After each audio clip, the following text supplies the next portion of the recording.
قرآن کریم کی ہر آیت ہی بہت اہم ہے، یہ تو اہم ترین آیات، اللہ اکبر۔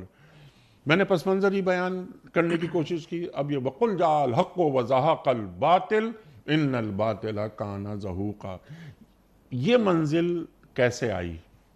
پہلی بات تو یہ ہے کہ سورہ بنی اسرائیل کی آیت نمبر 80 جس کا پہلے مطالعہ ہو چکا ہے، اس میں ہجرت کے موقع پر جو دعا اللہ سبحانہ وتعالی نے تعلیم فرمائی اس کا تذکرہ آ رہا ہے، ہجرت مدینہ کی بات ہو رہی ہے، اور فوراً یہ آیت کریمہ آ رہی ہے وَقُلْ جَاءَ الْحَقُّ وَزَهَقَ الْبَاطِلُ، اور یہ ماضی کے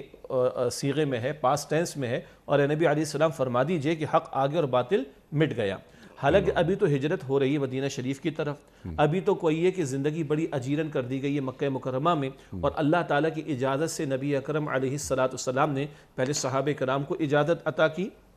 اور پھر اللہ تعالیٰ کی اجازت سے ابھی آپ خود ہجرت فرما رہے ہیں، تو ابھی تو مکے کے 13 برس مکمل ہو رہے ہیں آغاز وحی کے بعد، اور گویا کہ زندگی مسلمانوں پر اجیرن کر دی گئی ہے، اور اس ماحول میں یہ آیت کریمہ آ رہی کہ آپ یہ فرما دیجئے کہ حق آ گیا اور باطل مٹ گیا، بے شک باطل ہے ہی مٹنے کے لیے۔ تو ایک طرف تو یہ اللہ سبحانہ وتعالیٰ کے اس کلام کی صداقت ہے، نبی اکرم صلی اللہ علیہ وسلم کی زبان مبارک سے جو کہلوایا گیا وہ صداقت پر مبنی ہے، ابھی تو اجیرن کر دی گئی ہے زندگی، مصائب ہیں، مشکلات ہیں، جان کے درپے ہو چکے ہیں، اور اللہ تعالیٰ اعلان کروا رہا ہے کہ آپ فرما دیجئے کہ حق آ گیا اور باطل مٹ گیا۔ حالانکہ یہ معاملہ 8 ہجری میں پیش آیا ہے، جب بالفعل جو آپ نے انٹرو میں بیان فرمایا کہ فتح مکہ کا معاملہ پیش آیا، اور اللہ تعالیٰ اب اس کی عملی شکل دکھا رہا ہے کہ باطل مٹ گیا اور حق کا بول بالا ہو گیا، وَرَأَيْتَ النَّاسَ يَدْخُلُونَ فِي دِينِ اللَّهِ أَفْوَاجًا، کہ لوگ جوق در جوق اللہ کے دین میں داخل ہو گئے۔ تو ایک طرف تو یہ آج کے دور کے اعتبار سے اگر بھی ہم دیکھیں، ہر دور میں ایمان والوں پر مشکلات آتی ہیں، مصائب آتے ہیں،